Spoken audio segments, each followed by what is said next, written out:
information. Whitney Davis said the hatred she expressed to Bobby Cutts Jr. for the murder of her sister didn't have the outcome she expected. I mean, it really didn't do anything for me. I thought I would feel so much better after getting that off my chest, but it was just, he seemed to have no emotion or reaction to what I was saying. Did the fact that you forgave him publicly create any kind of strain in family relations? I was a little concerned. None of this makes sense. But I had to be true to myself. And when Patty Porter finally faced her moment in front of Cutts, she followed through with the decision she had made. I serve an amazing God, Bobby, a God that forgives. And I made up my mind that I would forgive you. Porter had taken responsibility for Blake, the son that Cutts had fathered with her murdered daughter. What's that? And she believed that in an important way, Blake's life was also in the balance. I would have never been able to raise Blake and hate you. And, Your Honor, I pray that you make a way for this man to someday be able to get out of there and to hold his son. And I hope you pray that I'm able to raise him to forgive you. He knows what you did. There was a sign of emotion from Cutts, a tear, after Porter completed her statement. But he did not speak at this hearing. Mr. Cutts, if you'll please stand. And he showed no emotion when, at the age of 30, he was sentenced to life in prison, with the possibility of parole only after he has served 57 years. To Patty Porter, the focus returns to her life and to Blake's future. I didn't think I could raise my grandson to be any kind of a man if I was full of hate and anger. My daughter would have never wanted that either. Me forgiving him didn't change anything as far as what was going to happen to him, but it changed me. And it's almost like it gave me the freedom to just mourn my daughter's loss and not feel that awful rage that happens to you when you choose not to forgive people. I was not going to let this destroy me as well. Patty Porter reports that she and Blake are doing well. Bobby Lee Cutts Jr. remains in prison. In 2010, the U.S. Supreme Court denied his appeal. I'm John Quinones. Please join us next time for another edition of 2020 on ID. Coming up on 2020 on ID, a vivacious 3-year-old girl. I remember I was always into stuff, you know, smiling big for the camera. Then, Papa, please don't hurt me. Please don't. Papa, please don't cut me. Papa, please don't cut me. She had her throat cut from ear to ear. left alone in a field. She was here for 36 hours with her 2 dead sisters. One clean cut. None of us cried. It was silent. Like lambs led to a slaughter. And a father nowhere to be found. The suspect is described as hard-drinking, gun-loving, and hot-tempered. Right now, he's bent on killing other people. What made Ramon Salcido kill his family? I had never seen the level of viciousness. Are you remorseful for what you did? Not really. And will there be answers for the daughter left behind? Evil. Evil. Evil. Welcome to 2020 on ID. I'm John Quinones. It's often said that childhood wounds run deep, but few can imagine the depth of suffering Carmina Salcido endured. As Jay Shadler first reported in 2009, for 20 years after her chilling ordeal, her fate remained largely unknown until now. Between the ocean and the mountains lies a place called the Valley of the Moon. Its beauty ripens at dawn into vineyards so perfect they look as if they were painted onto the land. But legends say beneath the blessings of this place lies a curse. Maybe it's the moon or the wine, but evil has a home here too. In 1910, an immigrant went on a rampage, butchering and burning his entire family. The local paper called it the most atrocious crime in the history of Sonoma County. But it's not anymore. I have been a part of well over 100 homicide investigations during the course of my career. But I had never seen the level of viciousness and That was startling even to me. Mike Brown is a retired detective captain with the Sonoma County Sheriff's Department. He collects vintage cars in mint condition, quite unlike his memories, which have been damaged beyond repair. Did you have flashbacks? Yes, I had all of that. The dreams, flashbacks, smells. Not far away, 23-year-old Carmina Salcido puts in 30 hours a week as a dog groomer. The only living things she really trusts are these animals and Mike Brown. Detective Mike Brown was, you know, that father figure that I never had. What do you get from Detective Brown that you haven't gotten from any other? Understanding. He understands, you know, what I saw, what I went through. Carmina feels so close to you. I'm very touched by that. Mike and Carmina have only seen each other a few times in the past 20 years. But 2020 brought them together for a rare and remarkable reunion at the Vianza Vineyards. Mike, how are you doing? Hi, Carmina. Good to see you again. Good to see you too. Here, overlooking the Valley of the Moon, and over a glass of red wine, To a bright future. two scarred but surviving souls begin to remember April 14th, 1989. On 4/14/89, at approximately 08:20 hours, I was advised that an individual in the Sonoma Valley area had been the victim of a gunshot wound. Morning mist is just beginning to burn off the Kundi Estates vineyards when Detective Brown pulls into the main driveway. The winery supervisor, Ken Boothie, has been shot, though not fatally. And so we came out here to talk to him. Did he know the guy who was shooting him? He did. He told us that the man who shot him was Ramon Salcido. Ramon Salcido is a hard-working, hard-drinking 28-year-old vineyard employee. His young wife, Angela, comes from a staunch local Catholic family. She's begun to dream of being a model. Together, they make a striking couple. When you talk to people about your mom, how do they describe her? What was she like? Innocent, charming, naive, sweet, you know. I'm told that you look a lot like your mom. Have you been told that? Yes. You know, the same eyes, the same lips. How about that laugh? And the laugh. Definitely the laugh. Like a magnet, Angela's prim and proper past draws her to the wild side of this handsome Mexican immigrant. Soon after their wedding, in quick succession, 3 beautiful daughters, Sophia, Carmina, and Teresa. Sophia was a very quiet, reserved child. Very, very thoughtful, very smart. She was the oldest. And then it was me, who was crazy, always into stuff, you know, climbing up the drapes and, you know, smiling big for the camera. And maybe Teresa was sort of the in-between of both of us, you know. You know, my mom was very creative, taking pictures of us at playtime. She'd be, oh, we're going to put the 3 of you little kids in a box and see. But those bright memories of her sisters and mom fade to black when Carmina recalls her father. I was very intimidated and scared of my dad. He would come home and be drunk, obliterated, and, you know, I remember fights going on between him and my mom. And he just started, you know, slapping and punching her. Sophia was holding baby Teresa up. You know, we just all stand back there with, you know, big eyes and just watch, terrified. Detective Brown knows nothing about these troubles in the Salcido house. He's just looking for Ramon. But even before he can leave the scene of the vineyard shooting, he gets another call.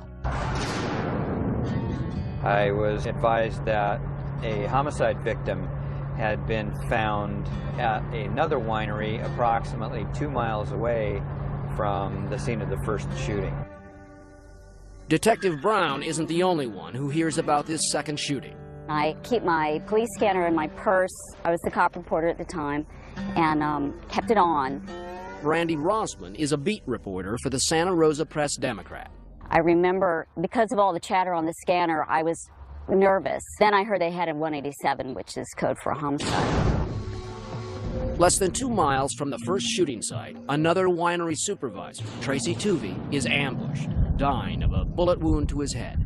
The lower portion of his body was in the car, but the upper portion of his body had fallen out of the car and was lying on the dirt road.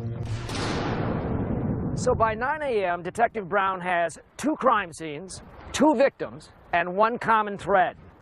Both of the victims are vineyard supervisors of Ramon Salcido. And co-workers say lately he's been mixing booze and cocaine. Tracy would tell him to do something, he'd flip him off behind his back or do something like that, you know, pissed that he had to take orders off him. So there's trouble at work and tensions at home with his wife, Angela.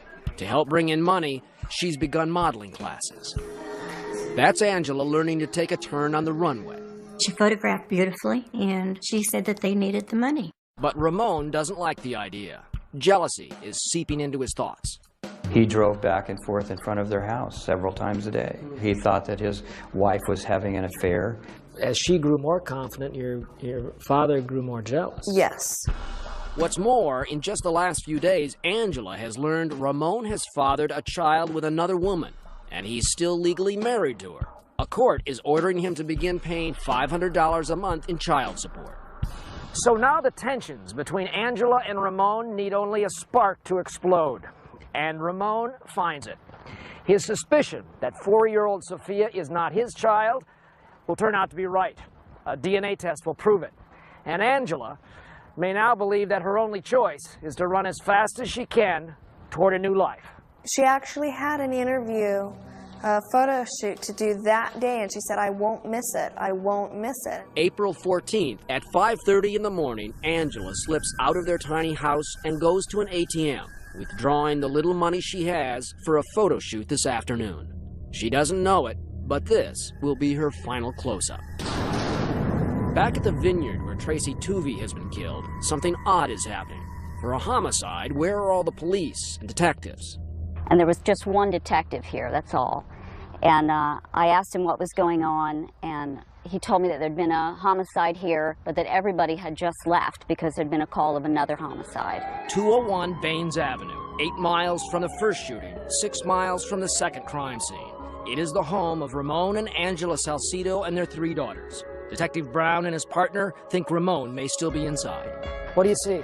I see some blood on the front door. I brought my .45 up and looked, made a quick sweep of the house. I could see blood on an interior wall. I popped back down, told him what I saw. The door was closed. The door was closed. He reached over and pushed the door open slightly to make sure that there was no one back there. You could see a body that was lying in the hallway right over there. It's Angela Salcido. How had she been killed? She had been shot in the head. She was shot 3 times. Equally chilling, 3 tricycles standing alone on the front steps, and no sign of Sophia, Carmina, or Teresa. I came from down below on the main highway and parked down here.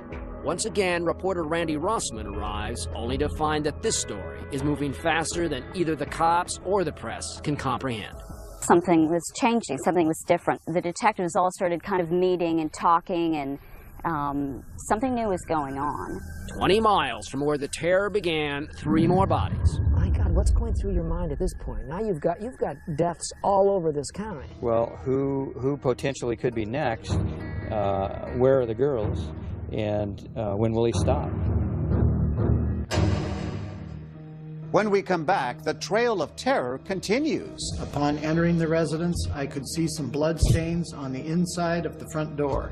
And a frightened community wonders, when will it end? And right now he's bent on killing other people. Stay with us.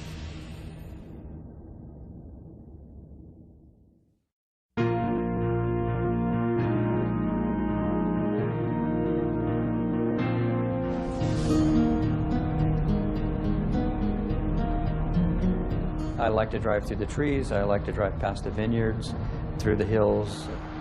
We have beautiful oak-studded hills. Mike Brown loves the scenery in Sonoma. It's a beautiful distraction from those memories that still travel from April 14th, 1989, when he was still Detective Sergeant Brown, and Sonoma County was waking up with a madman on the loose. Already this morning, a vineyard supervisor has been killed, and another shot. 2 miles from the wineries in Boys Hot Springs, a young mother and aspiring actress named Angela Salcido is murdered at close range in her home. Her husband, Ramon, is the prime suspect, and their 3 young daughters, Sophia, Carmina, and Teresa, are missing. Is there any question in your mind at this point that we're talking about one man doing all of this? I was even more convinced at this point that one man was responsible for all of these shootings. But for the moment, my main concern was, where are those kids and are they safe? Events are now racing ahead of questions and answers. There's word of a slaughter in Cotati, 20 miles away. Angela Salcido had relatives in Cotati. The Cotati officers went there and made entry into the house and found 3 more bodies. At approximately 1100 hours, I was telephoned by Detective Sergeant Mike Brown. He advised me to respond to 8393 Lakewood Drive in Cotati. Randy Beeler had called in sick this morning, but he's Brown's most trusted detective, and he's needed here. Upon entering the residence, I could see some blood stains on the inside of the front door. I noticed more blood stains close to the kitchen on the rug. The street was blocked off, and they were putting on their booties on their feet and going into the home and, finding this whole new scene. Inside, the bodies of Angela Salcido's mother, Marion, and Angela's 2 very young sisters, Mary and Ruth. Located in the kitchen was victim Ruth Richards. She was lying on the floor on her stomach. Maria Richards was lying in the doorway. In the hallway, I noticed Marion Richards. The detectives, they weren't pausing to talk to anybody. They had their hands full. This was really big. The 2 young girls appear to have been sexually molested, and their throats are slashed. We're getting details that we often don't get for a while, that one of the girls may have been sodomized, that at least one of them was almost decapitated. Angela's mother was attacked first in her garage, then slashed and killed when she staggered back inside to defend her daughters. The murder weapon, a 12-inch bread knife, lies on the floor next to her. We have probably the most violent crime that's been committed in the 132-year history of the Sheriff's Office. Detective Beeler has found a second bedroom partially ransacked. It contains rifles and firearms. Did you suspect that any guns were missing? No, at the time I didn't know what should have been there. And as it turned out, what was missing? The .22 handgun. A .22 caliber Ruger semi-automatic pistol is the weapon that wounded Vineyard Supervisor Ken Booty and killed Tracy Tuvey and Angela Salcido. And still Ramon Salcido is on the move. Right now he's bent on killing other people. The murder scene looked like a slaughterhouse. There is now a bigger price on Ramon Salcido's head.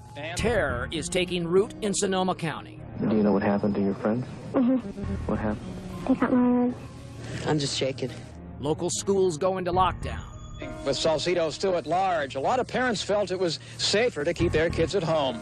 Though the fear is felt locally, the story is now national. Authorities look for a Sonoma Valley vineyard worker accused of killing 7 people. Police now believe he may be deranged. At 7 p.m., Ramon Salcido's car is found. Inside, another knife, an empty bottle of cheap champagne, and photographs of Ramon, Angela, and their girls. There also was a note written in Spanish that he had left in the car. What did it say? The note said, "Forgive me, God, but this law made me do it." Police suspect that the word law refers to that recent court order requiring Ramon to pay child support. Perhaps, but as evening falls, Detective Brown has something else on his mind.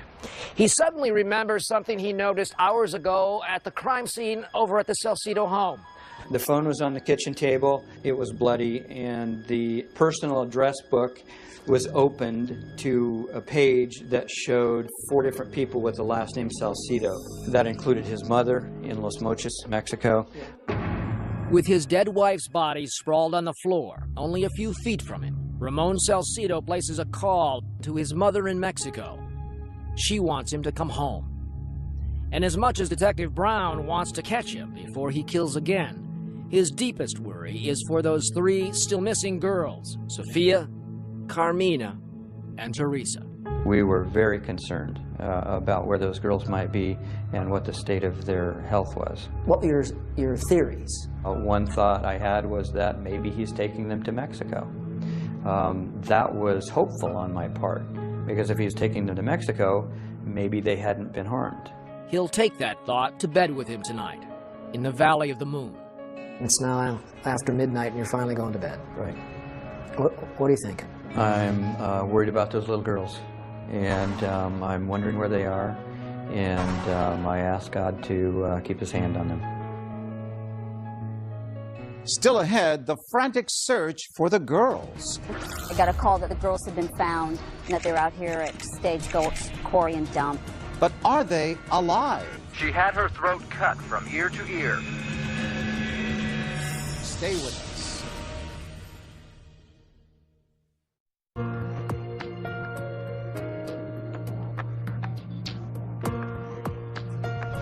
Ramon Salcido is suspected of murdering his wife and her family and kidnapping his 3 daughters.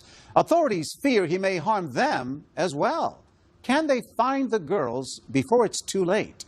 Here again, Jay Shadler. The morning fog is still lying low. Sonoma County's idyllic wine country wakes up to a bumper crop of horrific headlines. 5 are dead. 1 is wounded. 3 young girls are missing, and their father is on the run. The search has widened on the west coast of California down to Mexico. Today, police are using helicopters to search for 28-year-old Ramon Salcido and fear for his 3 young daughters believed to be with him. The slaughter of Angela Salcido, her mother, 2 sisters, and a winery employee named Tracy Tuvey has overwhelmed Sonoma County's tiny violent crimes division. The autopsies have to be done in San Francisco. Working on 3 hours of sleep, Detective Mike Brown is returning from there when his police scanner starts to crack. We're on Highway 101 going over the Golden Gate Bridge. And what are you hearing? I'm hearing this broken radio traffic, and voices were somewhat excited, but I couldn't make out where, and I couldn't make out what it was that they were going to. Up in Sonoma, reporter Randy Rossman is at her desk in the newsroom of the Santa Rosa Press-Democrat. By mid-afternoon, I got a call that the girls had been found and that they're out here at Stagecoach Quarry and Dump. So a photographer and myself headed out here. The missing girls, 4-year-old Sophia, 3-year-old Carmina, and 2-year-old Teresa, had been dumped with their throats slashed. So where were the girls located? The girls were located out in that field, about 15, 20 feet from the roadway. I just remember it was easier to breathe if I kept my head down, and I just kept my head down. It was easier to breathe with your head down. Yeah, and whenever I needed to look up, I got on my tippy toes and stretched myself to try and look over the 3-foot, grasses that were out there. And I curled up and kept, tucked my knees up, tucked my chin down, and I curled up and I slept. Right next to the 2 dead girls was They were found by a transient who was here picking up wood or something, and he happened to look over and see what he thought were dolls sitting there, lying there in the ground. And then he noticed that one of the dolls moved, and that was Carmina. Oh my God. I hear this jump, and I hear, oh my God. And I believe that it's my dad coming back. You thought your dad was coming back? I thought it was Ramon. And all of a sudden, I froze up. I was like, if I play dead, he won't have to do anything else to me. My nightmare was Ramon coming back, finding me. I actually breathe, and he realizes that I'm alive and I'm going to get hurt now. But another gentleman comes back and comes up to me, and I'm like crying, I'm terrified, I'm shaking. I was like, please don't hurt me, please don't cut me, please don't cut me. And he's crying. This guy is crying. He's like, no, it's okay, I'm not gonna hurt you, I'm gonna help you. And he picks me up, and he brings me up to the gravel area. And he calls up the cops. He's like, 911, there's 3, babies out here. But 2 of those babies are dead. The bodies of 2 of Ramon Salcido's daughters were removed this evening from a garbage dump near Petaluma. We later discovered that they were there for about 36 hours. Carmina was in this field alone, a 3-year-old with a slit throat, for 36 hours. She was here for 36 hours with her 2 dead sisters. With paramedics rushing to the scene, Carmina erases any lingering doubt about who did this. She did actually say something, didn't she? She did. She said, "Daddy cut me." The officials come up and they're like, what happened? And I'm like, Daddy cut me, Daddy cut me. You actually can remember yourself saying those words? Yeah. What was that? Daddy cut me. Back through time's tunnel, 20 years to childhood. If a 3-year-old can remember feelings and impressions, a traumatized 3-year-old might remember more. Carmina says she does. You remember him picking you up out of Yes. the bed? Yes. I remember actually him carrying me out of the house that morning. Shortly after dawn, Ramon Salcido takes Carmina and her two sisters from their beds, puts them into the family car, and drives away. Probably about 15 minutes into driving, I lean up over the front seat and go, "Papa, where are we going?" He turned around. He was mad. He turned around and gave me such an evil look. He's like, "Shut up and sit down." There were probably about 5 more minutes of driving. We hit some gravel. At that point, I look over at my sister, Sophia, and she just has this look of terror on her face. She knows something's terribly wrong. You are the only person who actually was present and now alive Only witness. to in any way describe what he was like in those moments. Yes. And what was he like? Evil. Evil. Are there any memories of sound? Mm-mm. There's no crying. It was silent, like lambs led to a slaughter. Carmina remembers her father taking Teresa first. He just goes back, he grabs her. Sophia and I are just standing there. He takes, opens the door, puts one leg out the door like this, lays her over the lap, and picks her up and goes. He gets up out of the car, walks over to the grass, and just throws her. The details are so vivid, they might be doubted. Not only did he slice her neck, but he took the knife, pulled up the gown, and just slashed over the belly. Just started cutting. But crime scene photos Carmina says she has never seen appear to confirm her memories. Sophia is next, and then Carmina. Grabs my hair, pulls my head back. I put my hands up. He actually almost cut this finger off because I had my hands up like this, protecting. So he cut over my fingers, and I moved them. I startle, I moved my hands out of the way. One clean cut. It's like a razor. You almost don't feel anything, and I just went out. After spending a day, a night, and part of the next day near her dead sisters at the dump, Carmina is rushed to Petaluma Valley Hospital. Detective Brown is on his way there too. As an investigator, are you thinking, can she tell us something?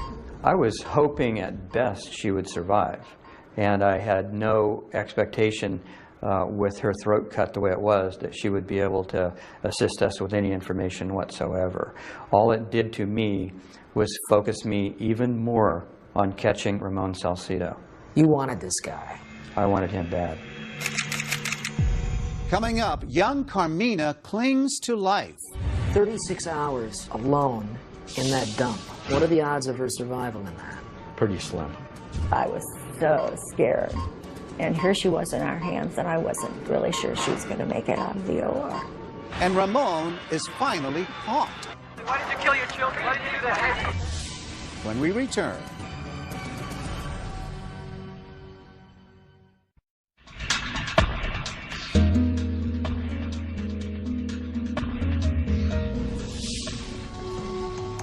Ramon Salcido is still on the run, wanted for the murders of 7 people.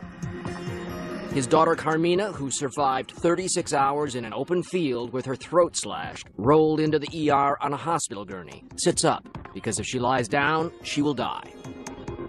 When we got there, they were just bringing her in through the door. When she arrived, there was no question that there was something about her character and grit that allowed her to survive. She shouldn't have survived the injuries that she had.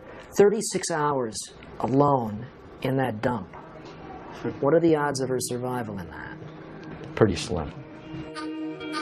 But then what are the odds of a 3-year-old wearing a face of grace and courage? The ER nurses got out a Polaroid camera that they used as kind of standard operating procedure to document an injury. And they advanced toward Carmina with the camera. And Carmina smiled for the picture the way children smile for their pictures. Oh my God. It has stuck in my mind so vividly that the child smiling through those injuries was just incredible. Carmina survived those long hours before she was discovered by inadvertently keeping her head down and her neck wound covered. What kind of patient was she? She spent the next 5 or 6 days in very critical condition. But from the moment that she finished her surgical experience, she started to rally. But she was very personable. The nurses, she would laugh. And she was getting along with this injury almost as if it was just par for the course. She had immediately after her injury an outpouring from the community. They inundated the hospital with gifts. People have been bringing by a lot of toys for the little girl. Helped by the heroics of the hospital staff, she gained strength over the next 3 weeks, alternately charming and breaking the hearts of the nurses with a picture of a puppy in a coloring book. She took a red crayon and she cut the dog, put a line on the dog's paw and on the dog's neck, and she said, "My daddy did this."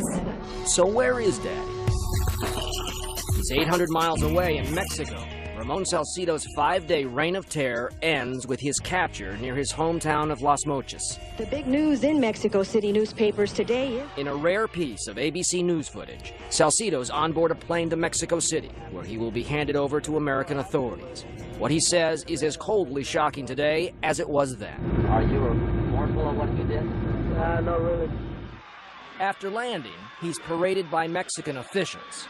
Ramon, why did you kill the Richards family? Why did you kill your children? Why did you do that? Toward his handoff to the Americans, including the one man who has tracked him since the beginning, Detective Mike Brown. I really wanted Ramon to come back to the United States and face trial and have justice served upon him here. I mean, you say that very flatly, but I mean, didn't you just want to get him back here? I wanted to throw him out of the airplane at 10,000 feet, but that wasn't my job or my responsibility, so the next best thing is to treat him as though we're the only friends he has on this planet, so that we can get a confession from him. Which is precisely what Detective Brown is going to do. Within moments of passing into American airspace, he snaps this picture, and his team reads Ramon Salcido his rights. I want to let you know right now that you were under arrest for murder and attempted murder. Do you understand? Yes, I understand. I took a picture of Ramon Salcido on board the aircraft because I wanted to show that he was not under duress of any kind. He wasn't handcuffed. He was not being mistreated. And I also wanted to capture that smirk that he had on his face. Who did you kill first? I went and killed my 3 daughters first. We asked him crime by crime, and he readily confessed to each one. Where did you go next?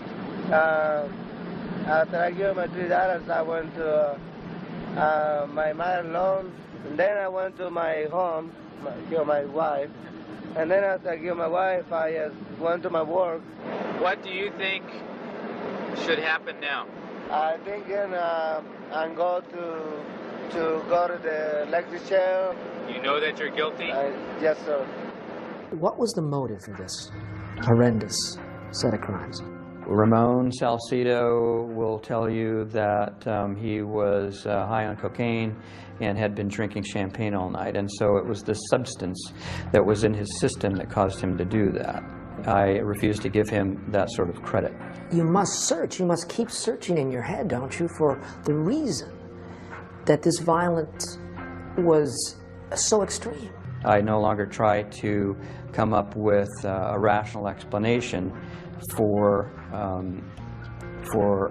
irrational acts. It just doesn't apply. By the time he returns to Sonoma, Ramon Salcido is a despised man.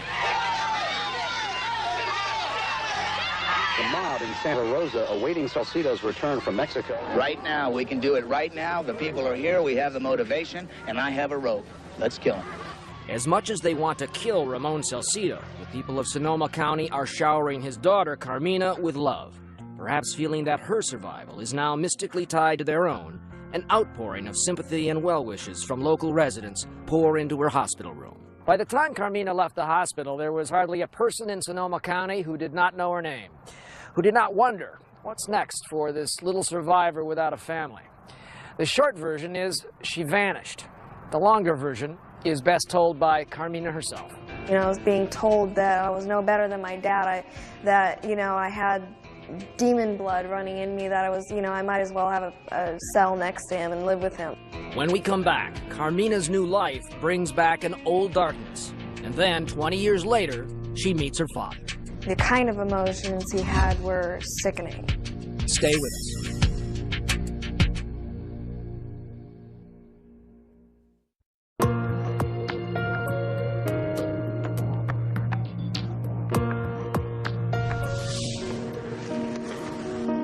20 years ago in California's wine country, two desperately different lives are winding like grapevines into the soul of Sonoma. There's 3-year-old Carmina Salcido, the lone survivor of a vicious rampage, and her father, the killer, Ramon.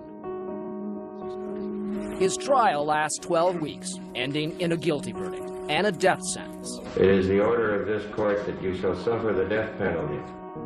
But Ramon keeps living on death row at San Quentin, while the years slip away, and everyone wonders whatever happened to little Carmina. I wondered that all the time. Where is she, and is she okay, and is she doing well, and is whoever she's living with, are they taking care of her? They tried to make me, a totally new person, new life, new name, everything. Carmina was adopted by an ultra-conservative Catholic family in Missouri, who she says proceeded to erase her identity right down to her name. You were reborn Cecilia. Yes. To them, Carmina Salcido died April 14th, 1989, and Cecilia lived. She was the miracle. She was the rebirth. She was a new person. Living in a 19th century cultural time warp, Cecilia had limited contact with the outside world. But at 15, she discovered a hidden box of newspaper clippings, dreadful stories from her other life long ago, even pictures of her mom in Glamour magazine. But she says in the minds of her adoptive parents, this was a taboo trail leading back to hell. I was being told that I was no better than my dad, I had demon blood running in me, that I was, I might as well have a cell next to him and live with him. They didn't say that. Yes. They said that to you? At 17, she becomes a cloistered nun in a Nebraska convent. It was an escape. A convent was an escape. Seemed kind of a contradiction in terms. The convent was a lifestyle that I was very willing to embrace to just get out of my adoptive situation. But it's hard to meditate on Christ when all you can think about is the Father. Carmina leaves the convent and finally returns to California. She arranges to see her dad for the first time since he left her for dead 20 years ago. Were you scared? No. Not a little bit? Not at all. Sitting there across the table from him? I went there with a very, very, very, very positive attitude with high hopes. High hopes for what? High hopes to see him, show not a little emotion, but a lot of emotion. But he came in like a joker, like a clown, life's a joke. He came smiling in. I thought it would be at least walk up and be serious and just start crying when he saw me. But no emotion. Like many inmates sentenced to die, Ramon Salcido claims to have had a stunning religious conversion. After completing a mail-in seminary class, he's taken to ministering to inmates, signing his name Reverend, and posing for pictures with children. So while Reverend Ramon reads his Bible and tends to his flock from death row, he has left his own daughter in a kind of purgatory. After all, Carmina only really wanted one, maybe two things from her father. Either an apology, or at least an explanation. She says Father Ramon was unable to give her either. No, he looked at me in the eyes the second he saw me, like he had the right to call me his daughter. Like this is some big happy reunion. It's not a big happy reunion. It isn't. The kind of emotions he had were sickening. You know, the fact that he looked at me like I was Angela, reborn again, come back to see him. He's like, you look just like your mother. And the way he looked at me, it was like, Equally unsettling is what happened when Carmina showed up with her hair dyed blonde. And I was like, hey, he's going to be surprised. And he didn't act so surprised. And I was like, he's like, yeah, I saw pictures of you from MySpace. And he was like, you know, I like to try and keep track of you, you know, and I have friends that look out, you know, look out for you, for me. California state law forbids death row inmates from having access to the internet. But 2020's investigation of this matter suggests friends of Ramon's could have legally brought pictures of Carmina and hard copies of the websites into prison.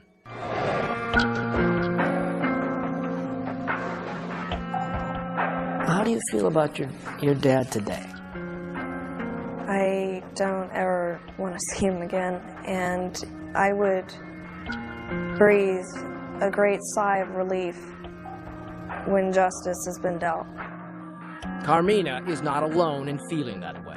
The revulsions toward this man and his crime run deep in Sonoma, even inside the gentlest of people. Take Dr. McLeod, the surgeon who saved Carmina's life.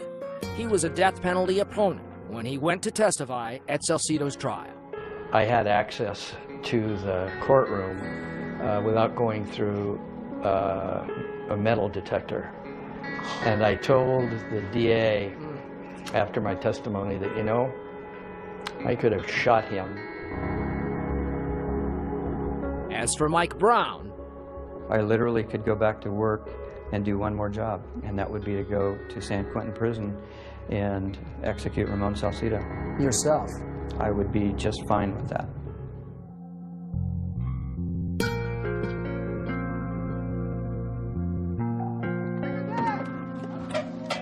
once again, it's harvest time in the vineyards of Sonoma. Brown hands racing through faded green leaves. Many seasons have passed since a killer's hands worked these same fields, harvesting the grapes of Ramon Salcido's wrath.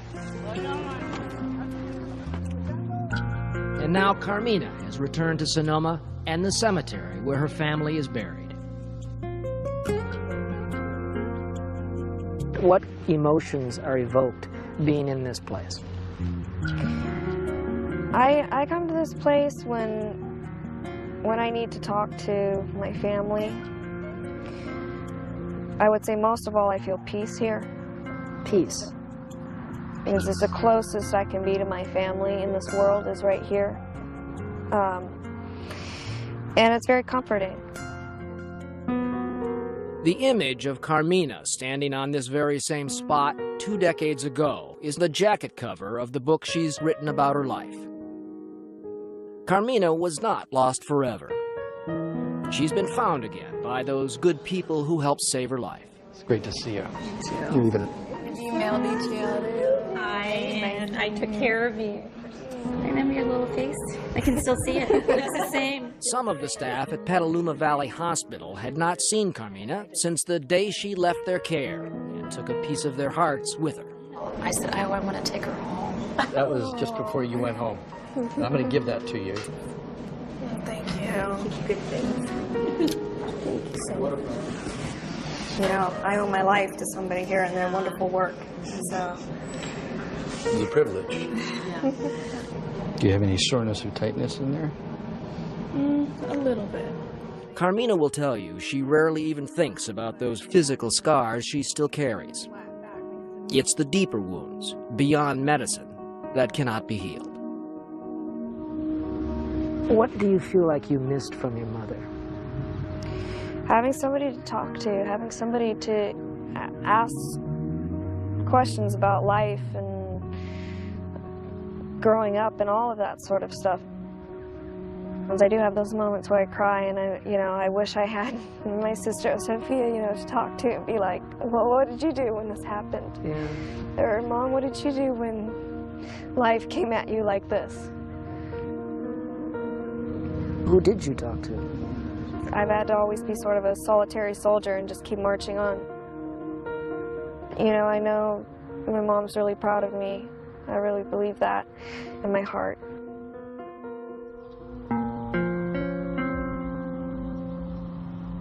The harvest is almost over now. The vineyards lie still. But the vines are not dead, just sleeping in the Valley of the Moon.